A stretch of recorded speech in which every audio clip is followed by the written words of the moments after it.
Franchise. Get in like the Marines. Franchise. Yeah. We're Franchise. in. Franchise. Franchise the damn thing. Welcome to Franchise Addicts, a podcast covering every film in a given franchise. My name is Luke. And I am Chris. And this week, we finalize our series on the 28 zombie films with 28 years later. 28 zombie films. That's not confusing. There's 28 zombie films. A lot of time happened. We got a lot of numbers, but it's like a math equation.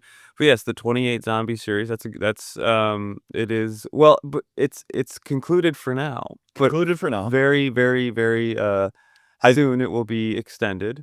I believe it's Follow-up basically episode confirmed. January. So we're talking about 28 years later. That's Yep. what we're talking about right now. Danny Boyle's back. Alex Garland's back after the brief hiatus and 28 weeks later.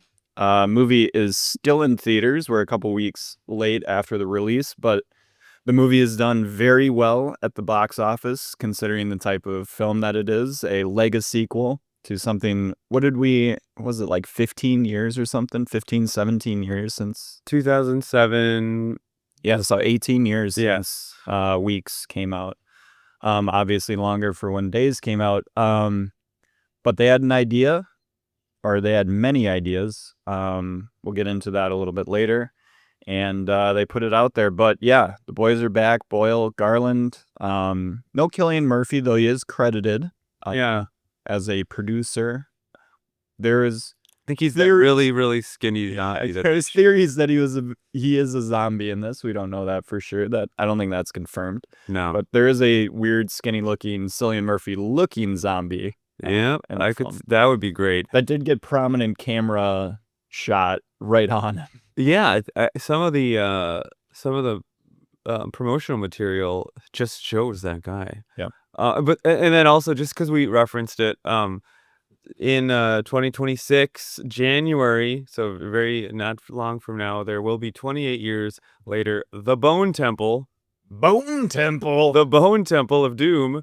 That is coming out, and it is directed by Nia DaCosta, who did The Marvels and Candyman and some other films, and that's coming out January 16th. It looks like, written by Alex Garland, shot back to back with 28 years later. Fourth installment. It stars Alfie Williams. He's back, baby. Aaron Taylor Johnson, Jack O'Connell, Yes. Ralph Fiennes, and Cillian Murphy. It says this is Wikipedia, but and it stars Cillian Murphy as Jim, a former bicycle courier and survivor of the original outbreak.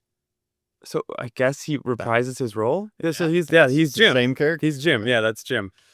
Wow. All right. All right. I'm excited for that. Okay, so yeah, little breaking news there, but okay, we'll get into that. Garland, I love that he's writing that, but let's get to 28 years later, the topic at hand.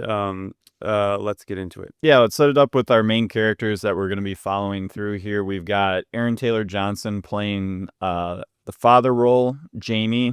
We've got Jodie Comer, who is the sick mother. Her name's Isla. I'll probably be referring to them by the names of the actors just because it's easier.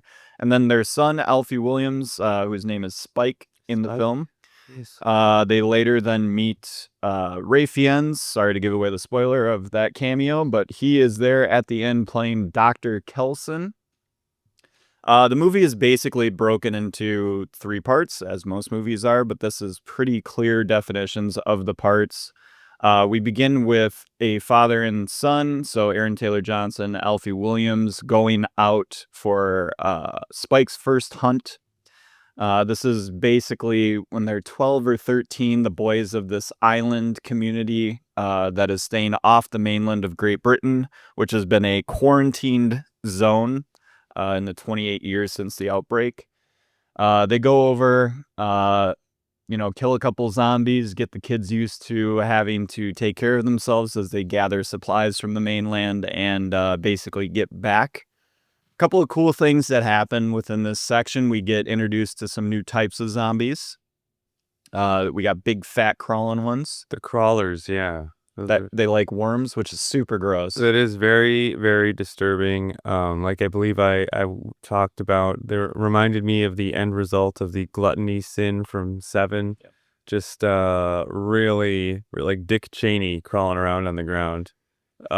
Dick Cheney after how many heart attacks? Yeah. This his first after his first one or her fifth one? That's actually just him in real time right now. After they gave me the new heart. Let's go hunting. So Stand right there, son. evil. So those were really, really creepy though, and I think that starts to one of the first things that we are to not to interrupt too much, but we're introduced to the fact that this movie will be scarier or more disturbing potentially than the other two. At least have some moments like these things are really, really gross, and there's some mega horror elements going on. Yeah, and I so just to be completely candid, we did try to record this episode before. It didn't work out. I believe that's the second time in Franchise Addicts history that we blew it. Christian Bale was here earlier just complaining about how You fucking idiot! amateurs. I did hit record. It just wasn't recording. That's okay. So one thing that I've thought about since we recorded the last one that I didn't bring up is that this is the setup for this is completely opposite of how the first two have outbreaks where people are already living and the zombie hordes rush onto an established non-infected area. In this movie, it is all about non-infected people going into the world of the infected. So in a way, they're intruding upon this area of the world that the infected technically like run and operate. Who's the invaders now? Exactly. So it's a little bit like I Am Legend, where it's like Will Smith is technically the bad guy if you were to tell the story like you normally would, which is about, you know, this community of people that all of a sudden this violent character comes in and starts killing you one by one, and you're like, what's going on? We got to take care of this dude. Same thing here, where it's just like, this is a quarantine zone. There's way more infected than there are non-infected, and these non-infected have to come over and, you know, kill part of the population in order to get what they want. Do they have to kill them, or is it just self-defense while they go and get like supplies? It's definitely not like a one-for-one, like who is the aggressor, who is the non-aggressor type thing. Yeah. There's definitely nuance in the fact that you do kind of have to kill him, but I think that's what screws with Alfie Williams' head, the son, a little bit when his dad's like, hey, kill that thing that's, you know, crawling towards us, when he's probably thinking in his head, can't we just walk away from it? Yeah. Do we have to kill it? He does subsequently learn that you probably should just kill him because when the runners start coming, I know this from playing zombies in Call of Duty. Yeah. Those crawlers, the ones on the ground that you can get away from, all good. Like, you can kind of just let them go. But when they start, you know, piling at your feet as the runners are coming at you. But isn't it true that if they wouldn't have killed the slug guy, there wouldn't have been noise to alert the runners? I thought there was noise before. I'd have to watch it again to know for sure. But yeah, let's just put it this way. Spike's questioning his dad's way of, you know, navigating this world. And that is going to be echoed later. This is also, I mean, we're introduced to the red vision, like the I don't know, it's not night vision, but it's night vision if night vision had a red background and glowing eyes. Kind of cool stylistically. Yeah, and it's showing like what the mainland looks like when there's nobody around. And it's basically this like hellscape of these, you know, zombies running around grabbing anything that's alive and ripping its spinal cords out and then like feasting on its flesh on the ground. And they do need to eat meat. Yes. Okay, because that's something I believe we brought up in previous episodes. Yeah, and the previous two movies did a terrible job of they're like, oh, we'll just wait for him to starve, when you're like, well, if they really needed to eat, they could just start killing wildlife and eating that raw, like, or eat the people that they're like running down, basically. In this movie, that makes way more sense because they are just killing things and eating it and surviving. So that makes way more sense. Yeah, and I guess it would, if you're eating a human, you gotta really be careful because, if you're eating it and you don't kill it appropriately, within 30 seconds, it's gonna be its own zombie. Yeah. Yeah, and then it's gonna come back and be like, "Hey, what are you doing, man?" Yeah, it's like, I'm trying to eat you. Shit. All right. I guess you're part of the crew. Maybe that's why they have the babies. Maybe they're just eating the babies real quick. Eating the babies. That's how they stay young. So we'll wrap up this first act here. Basically, what happens is they go over for the hunt, Spike and Jamie, and everything's going great. Then it doesn't. They run out of bullets. They run out of arrows. They get trapped in a farmhouse. The farmhouse collapses. So they got to get out of there. They're being tracked by an alpha. The alpha is basically there's something that happens within the infected where depending on your genes or whatever, the infection hits you differently, and it basically turns some people into like steroidal monster freaks who can run forever and are super huge. And it all depends on how much Joe Rogan you've listened to previously. Exactly. Yep. Well, if you've taken his supplements and listened to his show, you're going to be jacked and insane. These alphas in the movie are like if two Joe Rogans were on top of each other, one was on the shoulders of the other. They're actually tall. Joe Rogan's like 4'8". Oh man, short king. Short king. I don't think he's that short, but he's very short. Down here.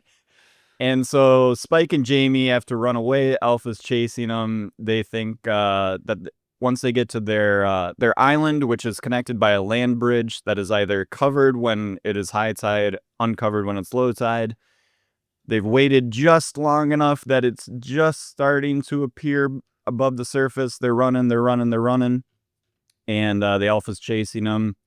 They make it back just in time, and crisis averted. All right, a couple things to just talk about in this portion. First, when they get onto the island in the beginning, there's some weird, right off the bat, you're seeing Danny Boyle at his weirdest, which I think, this is something that comes up later as far as stylistic choices and strange differences in stylistic choices. But there's this music that's happening, this and that is kind of like remixed in with marching anthems from feudal times. Also, we cut to clips of like feudal armies seizing land. Also, we cut to clips of like more modern militaries trying to do this. Some of these clips seem to be hearkening back to actual footage of maybe the military approaching the actual zombies, and some is just random B-roll footage of our armies, and it's weird, and I don't really like it. I think it's definitely taking a big swing for a stylistic choice, which is, that's cool, but this comes up throughout the movie. It has nothing to do with other parts of the movie. This is done, and it's never gone back to again. And it's a very hard swing to be like, all right, we're just gonna cut in other things that have other B-roll into the film, and it's kind of it's a little much for me. What did you think of that, Luke? If I were to give the best intent to Danny Boyle and Garland for what they were trying to accomplish with these cutscenes and shots back of different old British movies and stuff that, like Chris said, show, either taking land or protecting one's own land and these types of scenes. I would call it like subliminal messaging to basically get you more in tune with the themes, more in tune with the ideas that Garland and Boyle, which I would imagine is why they stopped doing it. They're like, we made our point. We've suggested this, that these are kind of the main themes that can be taken out of this. Is this simply non-infected being like, hey, we're the rightful heirs of this land, so we got to take it back? Or is it that these are, the last bastions of human hope, and they gotta resist on this one island. So that's left up to your interpretation. I like that. And I think I guess it's just maybe the way that they went about it that was a little It's clunky. jarring. Yeah. It kind of like took you out of it a little bit, but I do think that making those points and putting those ideas into our heads during this, that's a very cool idea. I like that. It's just maybe the execution. And then the other note is the Causeway Bridge. Yep. Very great scene where they Great, are chased. physical geographic setup in this movie, where you have that causeway onto an island that is safe half the time. Yeah, also a clunky writing trick. I mean, do you think the zombies would never just like maybe try and get there during the daytime? This is Garland's MO, baby. He just puts like super obvious, like, but if that didn't happen, none of this would happen. He's like, yeah, I know, I gotta get there somehow. Yeah. So I mean, yeah, you'd think that like, yeah, how about the whole like an army of alphas one day is like, is that a bridge to another place? Why don't we run it right now? That looks good. And it's drive for 8 hours. Yeah, like, Plenty I of don't time. know, like it's just like it's a little odd, but okay, we'll believe that. We'll take it for what it is. And I also don't know how tides work. Like, I know like relatively like the moon, all that pulling, gravitational, whatever. I don't know how long they last for. I don't live by an ocean. yeah, we don't live by an ocean, but they've got a good 8 to 12 hours of that causeway being exposed as a bridge, and even it's brought up that even when the water's on the going over the causeway a little bit, you could still do it. You could, but they said that like waiting, and if you then had to swim, the current would just pull you. Yeah. So that's kind of their like secondary defense. Like, if the infected ever tried, hopefully it would be like when it's not dry, because they're zombies and aren't thinking, and they would get dragged out to sea. That being said, very cool chase scene. Awesome. The way that they are both parties, the Alpha and Spike and Dad, are like lit up. Yeah, they got that spotlight they're cranking. Yeah.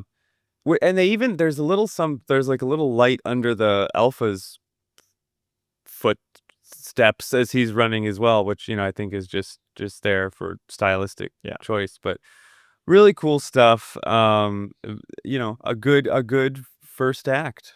Yeah, very, very solid first act. Like Chris said, a couple of clunky things here and there. I think basically brought upon by Boyle and Garland just having a ton of ideas that they wanted to put into this movie, having been so long since they made it. But on to the second act here, which is mostly Spike switching out his dad for his mom in going over to the mainland. So we had mentioned that Jodie Comer's character, sickly mother, married to Aaron Taylor Johnson. She is in bed. We can't quite figure out. They do some suggestion to she might be like the mom in 28 Weeks Later, that she might be infected but immune at the same time and be in kind of that middle area. That's not the case. She just has a normal sickness. We'll get to what that is later. While Aaron Taylor Johnson and Spike were over on the mainland, they saw a bonfire off in the distance. Spike is curious as to what that is. Aaron Taylor Johnson explains to him that it is the bonfire of this crazy doctor that lives on the mainland, where he met, or didn't meet him, but saw him as a child with another group of kids when they were over on the mainland, putting dead bodies in rows, and there were hundreds of them, and this guy was orange and being weird. Yeah, orange and being weird. And I wouldn't say much of that has changed for Dr. Kelson when we meet him later, but we are brought into the reason for why he's doing this. It's not nefarious, but it seems nefarious to Aaron Taylor Johnson when he first sees it. So he warns Spike, don't go, that guy's crazy. But Spike hears what he wants to hear, in that there is a doctor. My mom's sick. If I can get mom to doctor, maybe she can be cured. All good. So Spike and Jodie Comer go to the mainland, and that's the thrust of our second part, is him getting her to the doctor. Wonderful. Jodie Comer acting Just wonderfully. Killing it With looking her lovely as always. Scottish accent. just Scottish-ish. Yeah. Oh, Spike. heavy Scottish accent. Oh no, Spike. Where's she going now? I love it. She also has to like talk like she has dementia. Mm-hmm. So, maybe that's where I'm falling off with the accent work. I think her accent's bad. But I maybe love her accents. I guess I haven't heard a lot of Scottish people with severe mental issues. I've heard Maybe a that's lot. what it is. I've heard quite a few. Yeah, she's wonderful. We'd really start to see the acting prowess of young Spike, who is very good. I mean, he's got to carry a lot of this film. Yeah, he's the one constant. He's the one constant character, Alfie. A soon-to-be alpha one day, I'm for sure. Right, for sure. And yeah, I think this is an interesting story. Again, it's kind of a bold twist to be like, all right, this little kid, he was terrified of the mainland, but and we didn't really discuss the thrust of him doing this is his disillusionment from his father. Right. His father's cheating. He finds out his father's, he goes they have their little celebration party. His dad's kind of telling tall tales about this, that, and the other thing. He's the horrors that they overcome. He's like, it wasn't really like that, Dad. He's thinking, you're kind of making things up. He sees that his father is fallible, and he also thinks, oh my gosh, no one is protecting my mom. My mom is exposed. He pulls a knife on his dad. He does. He pulls a knife on his dad, and mere moments ago, they had a very strong relationship. This dad is showing up as a dad, like taking his son to hunt and doing all this stuff. It's not like he's just some deadbeat guy, but him and the tall tales, like you said, that he was saying when they get back, and there is some suggestion that like he wants Spike to be this, man who's able to go over to the mainland kind of for his own personal edification, so that people are like, Jamie, that's a hell of a son you got, buddy. Sure. I taught him everything. What are you gonna do? Sure. So that's brought up too. So it's not all altruistic on Jamie's the dad's name. Yeah. Okay. Taylor Johnson. Yes, ATJ. And so that's we get our little like Freudian insertion here. Yep. And so he has to save his mother, and he acts as the protector, and he takes her into the zombie land, and he's gonna find this orange doctor that no one else believes in. Is this symbolic of Trump, maybe? You got to find the true leader. Yeah, like people at first didn't believe him, thought he was weird, but then with those naysayers, this man of orange actually they've never seen the boneyard. Yeah, I think judging by their politics of Jenny Boyle, that's definitely what that is. There's no way I'm wrong. No way. So they Alfie Williams and Jodie Comer are heading back onto the mainland. They run into some issues pretty rapidly.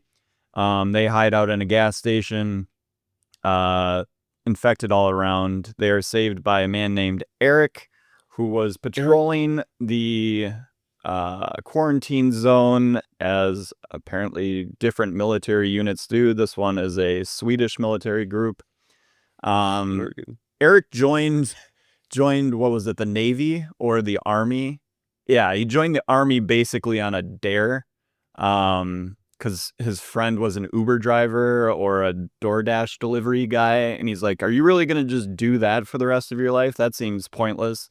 I'll show you. I'm gonna join the Army and actually give back to society. And then he immediately is like, I wish I was a DoorDash delivery driver in Sweden now. That is a message to all, Be careful what you wish for, because you just might get it. Yeah. And so life didn't work out so well for Eric.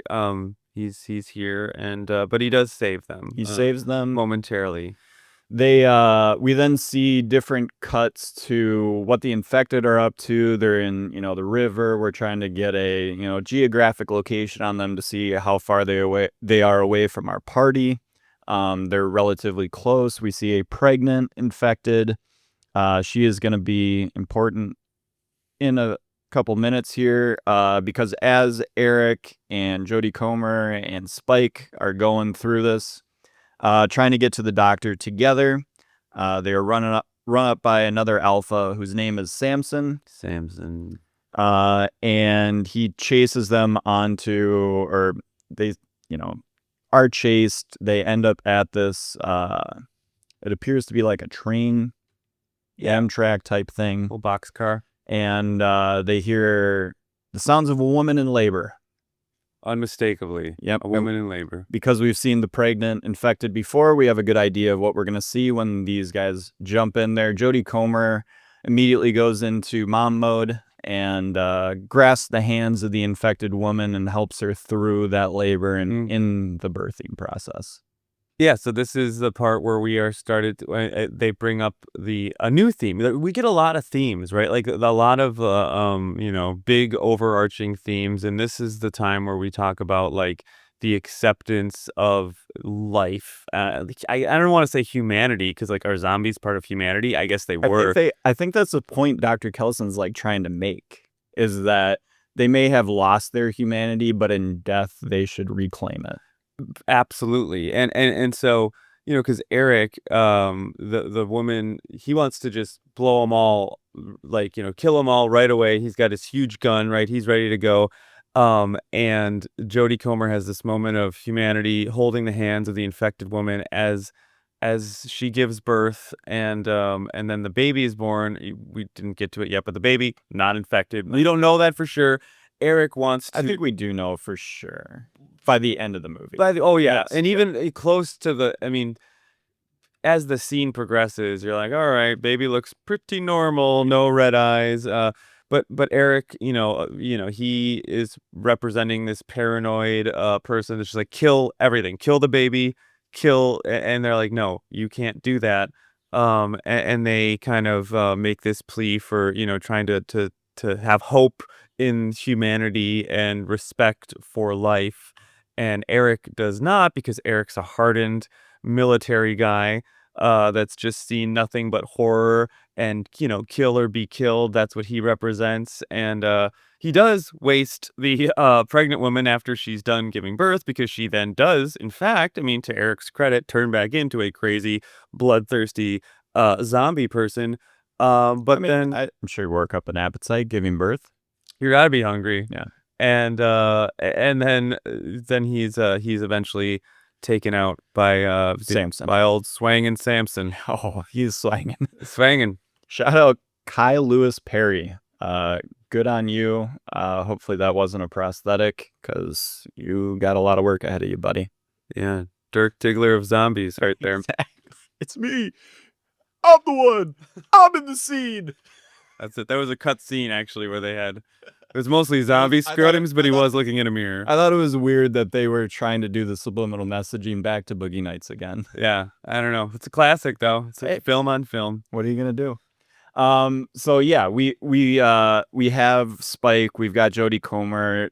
Eric is supposed to be the guy that gets them to the next part. I think we talked about this in our last podcast series, that one of the successful ways to move your way through a movie, have your main characters run into various characters as they come along to move the story forward.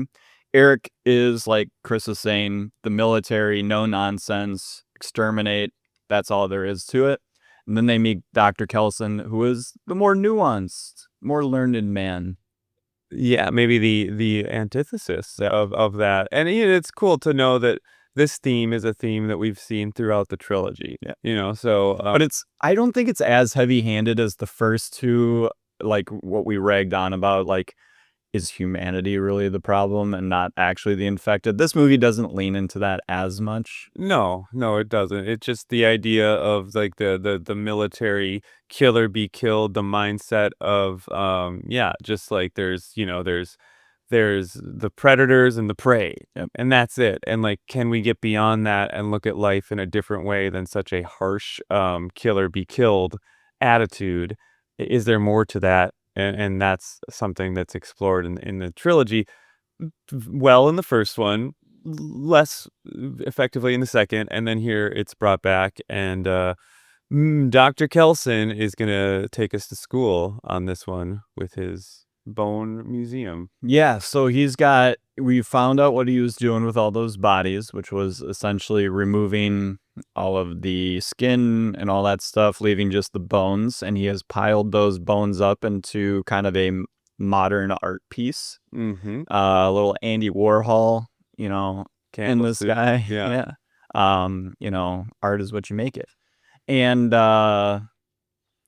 it's just a beautiful 20 minutes when Ralph Fiennes comes in, and the camera work is incredible. You're getting shots of these piles of white bleached bone and the skulls, and Dr. Kelson's explaining what he's doing, which is essentially seeing the humanity in the dead, or allowing them to have humanity after death. Memento Amoris. Yep.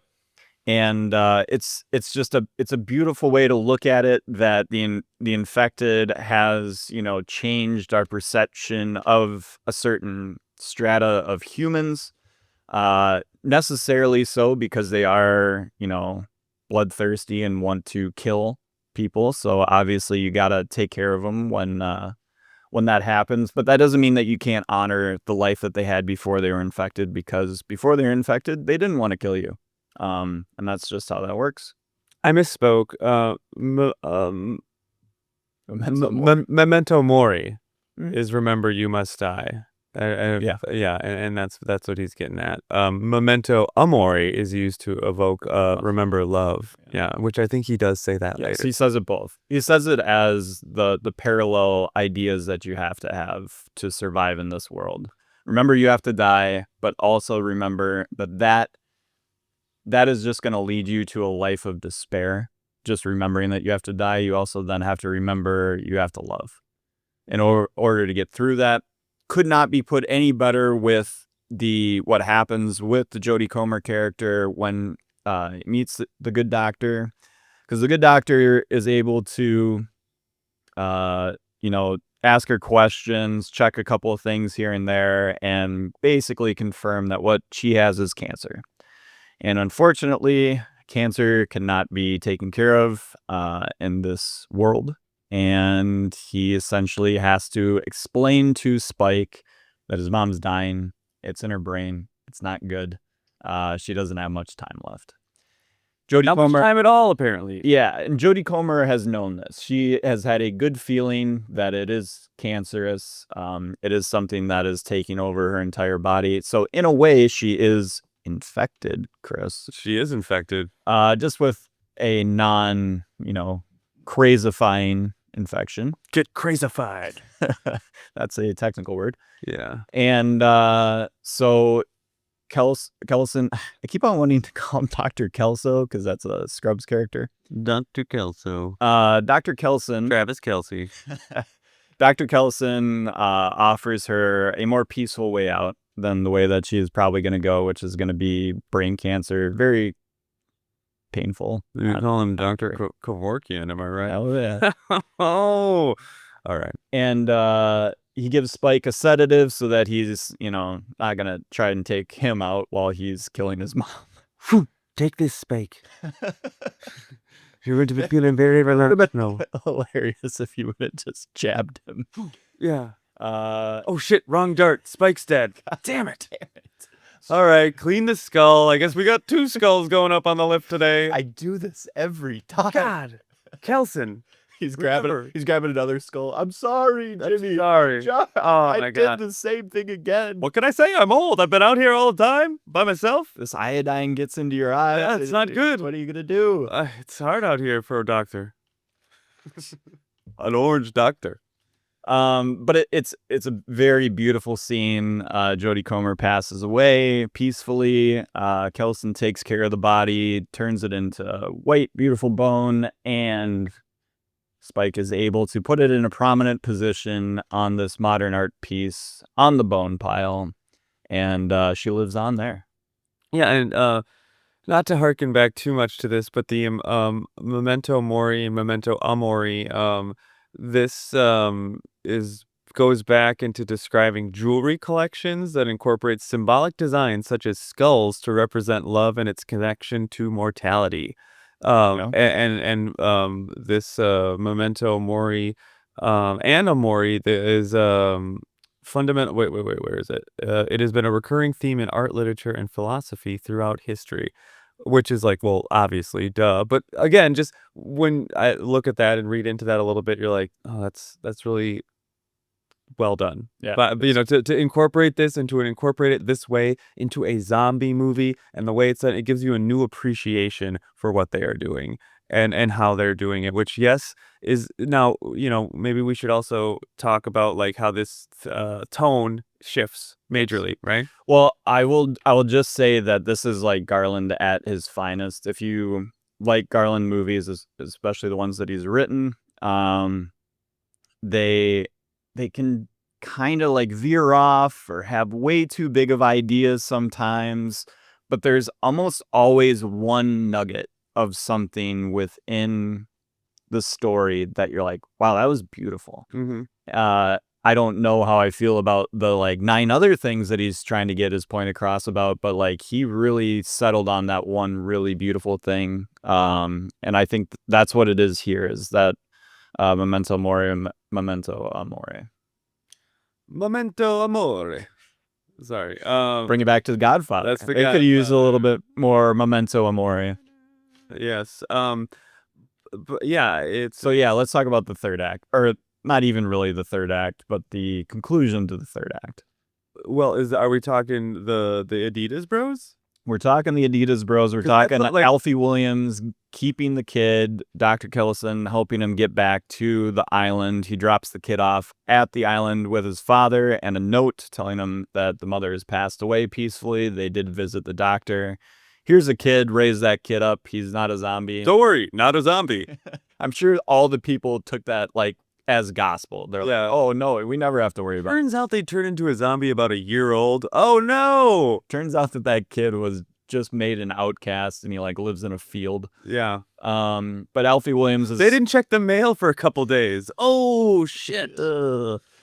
Alfie Williams has decided he's going to make it on the mainland by himself. Bold ass move, Alfie. He feels more at home with the infected than he does with the non-infected. And boy, oh boy, does he meet some compatriots that are going to join him on that quest. And all of a sudden, the Beastie Boys show up. And it is your guy, Jack O'Connell. Oh, I love Jack. And some of his buddies, and they are in different Adidas tracksuits To reflect the Teletubbies. which is cool. And we didn't talk about that opening scene. Kids watching Teletubbies, zombie attack. This is 28 years before, like it's going back to the initial infection, and it's really great. The opening scene is really creepy and great. But yes, they do then go back, and I guess, you could say like, oh, this is kind of out of nowhere. The tone changes drastically because we go from this very heartfelt meditation on death and love and, the continuation of both of those things. And then we get this crazy like, hey guys, it's me and my friends. We're in colorful outfits. We've got crazy weapons. Let's bash some heads. And they know Kung Fu. Warrior style.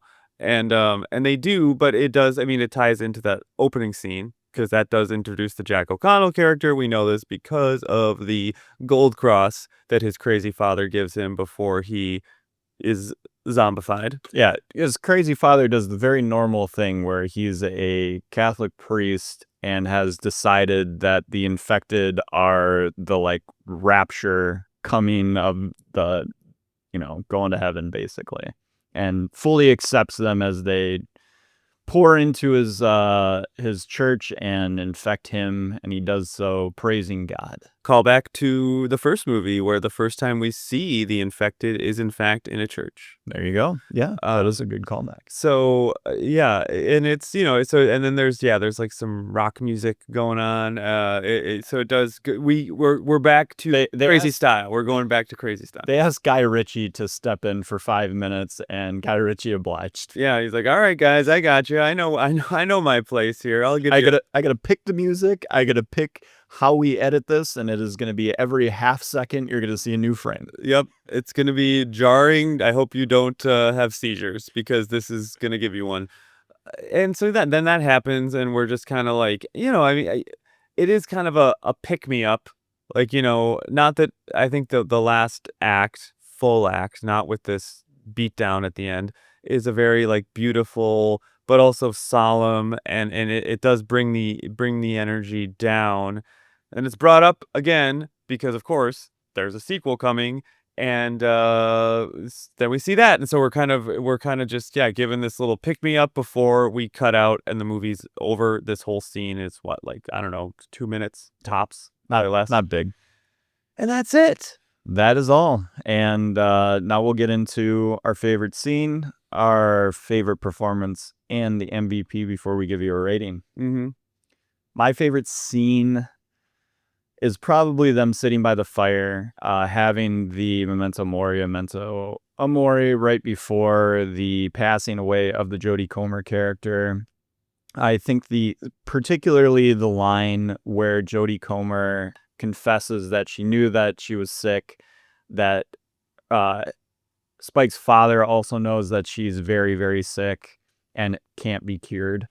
And they just didn't know how to tell him. They didn't have anyone else on the island that they thought would believe him. And it's why Jodie Comer has allowed this adventure to the doctor to occur. She figures Spike will go on this adventure with me, think that he's going to help me get cured. The doctor will then explain to him, that's not possible. You have to start accepting the death of your mother. Yeah, I think I would have chosen that scene too. As far as just like I don't know, there's something too about listening to Ralph Fiennes' calming voice. Great grandpa voice. Yeah, just as he explains things over, like, oh man, it's so good. So I gotta, and then you've got Jodie in the scene, and she's one of my favorites. So I mean, it's just really hitting. I will say as a backup, the Causeway chase is great. Also, but I'll switch it up a bit and go to and this is kind of random, but when Spike and Jodie, I like when Alfie and Jodie, when Spike and Isla are laying, and they're gonna have their first, like, they're gonna sleep before they find the doctor, and they hole up in this, I don't know, this spot, and one of the crawly zombies is gonna get in close to Spike. We're getting a lot of tension build up. We think maybe it's a dream that Spike almost was eaten by this zombie, or bitten or whatever, and then we cross over to see this flashback that shows that most likely Isla got up and saw the zombie and bashed his head Right. a bunch of times into. It's just, I mean, it's cool. It's a tense scene, but it also kind of shows the connection, the family love connection, even through this sickness that she's got going on. I don't know, really cool, and it does take advantage of those creepy crawly Cheney guys. Yeah, shout out to another scene again with Jodie Comer, because of her deterioration of her mind. She is talking to Spike like her father. Yeah. And she's recalling a memory that she had with her father of seeing this structure that was built in this field, is a giant steel butterfly, basically. And her father saying, look at that. Look how beautiful that is. And that's going to be there for years and years after you and I are gone. After everything is gone, that will still be there. And they come upon it as they're walking, and she's remembering that things will keep going. Yeah. And as we unpack this, I think when you watch this, and this will, I guess we'll get into my rating. I'll save it. Let's keep going. Performance of the movie. I think I said someone else last time. I can't remember who I particularly said. Maybe it was Ralph Fiennes, who is fantastic in this movie. Absolutely killer. I'm going to go with Alfie Williams. Alfie's great, man. I mean, I am on the record saying I hate kid actors. I hate kids in movies because they're just not written very well, and they're basically written as like trauma agents. Not that is much different in this movie. It's a good band. Yeah. And I just think he's fantastic and has to hold so much of this movie, and really he's does. so young, but he does such a great job. When you first come into it and you think Aaron Taylor Johnson, kind of the biggest name besides Jodie Comer in this movie, obviously Ralph Fiennes later on, but you think he's going to be the main character. It turns out Alfie Williams is the main character, and he holds the movie all the way through. That's a great call. I'm excited to see. I'm excited to see what he does. You know, he's obviously a big career ahead of that kid. I'll go with Jodie Comer. It's easy for me. She's kind of one of my favorite working actresses right now. Absolutely I will. incredible in Killing Eve. the TV show. Yeah, and I love the bike riders. That's the whole thing. I love it. So, but she's one of those that I will like see anything that she's in. Yeah. I will just watch it because she's in it. So it's a no-brainer to me, and she does a great job, and so I love it. And she's my performance MVP for you, Garland. Yeah, it's again another like that seems like that's the move. It's his movie. Danny Boyle showed up, kind of did his own stuff, but this movie just has Garland all over the writing, some of the directing, definitely heavily influenced by his style and ideas. Yeah, I mean, I would again like I would if I had to choose, I would choose him. I will just Also, Garland loves a flawed father figure. yeah, man. He loves himself a flawed father figure. Think Devs. Oh yeah, Definitely a flawed father figure there. yeah. Yes, he's great, man. I don't know. He hasn't done well. You know, I actually don't. I just watched Sunshine. I don't know all of his written stuff. I mean, I've seen a lot of it, but I've definitely all of his directed movies and television series I've been following. But yeah, he's awesome. I really enjoy his work. I'll say Ralph Fiennes is a secondary one just because He's the glue of this one. he is like and like you know you're kind of things are going a little bit all over the place, and that kind of grounds you and kind of cements things as like, oh, okay, this is we're in for a very safe landing here with this guy at the helm. So I'll go with that. But you know, Garland makes it. I'm very excited to see that he has written 28 years later The Bone Temple, which is, I mean, what a name. Unbelievable name. Rating. Go ahead, Chris. So after, you know, I'll say this a little behind the curtain. I think I was like a 7.6, 7.8, 7 point. I was a 7.8, I believe. Yeah. After discussing this and really thinking about this for a while, you know, I'm actually gonna go 8.1. Yeah. I'm gonna bring it up because, you know, I think yes. Is it all over the place tonally and at times? And are there things that are kind of big swings and everything? For sure. But you know, kind of reflecting and taking some time to think about them, I think that there's so much here that is done so well. And some of these themes and the way that they're brought forward, I mean, this is stuff that is way richer than any shit that we're normally getting, especially in especially in a summer movie. I don't know that we would call this a summer blockbuster, but like a big film that's coming out, you know, a big horror film, a big action film. I mean, this is kind of thematically and everything, you know, it's better than it necessarily has any business being. And it takes these big swings. So yeah, I'm going 8.1 for me. Yeah, I feel very similarly in that the more that I talk about this movie, the more I find parts of it that I really, really enjoy.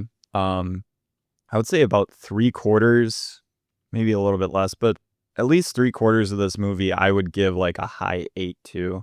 Unfortunately, it has like another quarter of like stuff that I just think is the too many ideas from such a long waiting period, trying to just fit too much stuff into the movie. I won't even say that it's too long necessarily. It's, you know, only like an hour and 50 minutes anyway. It's not like it's a 2.5 hour long movie. They just probably could have dialed in some of the ideas a little bit. I'm gonna stay relatively where I was at, just because I just think some of it's too clunky. I'm gonna go 7.8. Wonderful. Well, this was a great one. We'll have to come back and revisit with the Bone Temple in January. But yeah, we're gonna decide what our next franchise is. So stay tuned. We've got Alien World in a month. Yep, Alien Earth, August 12th. Yeah, 12th. That's literally a month. It is July 12th right now. And speaking of dates, I want to just say happy anniversary to you, Luke, because on July 8th of 2024, we started this podcast. Hell yeah, 1 year of Franchise Addicts. That's it. So it's been great. Looking forward to year number 2. Yeah, please like, subscribe, tell people, follow this podcast so you can get all the new episodes. And if you could tell 1 or 2 friends about it, it would mean the world to us. So thank you for listening, all of you out there, and stay tuned because we're gonna come at you with a new franchise. What is it? I don't know, but you should follow us on social media to find out before we drop that episode. Thank you, Luke. Thanks, Chris.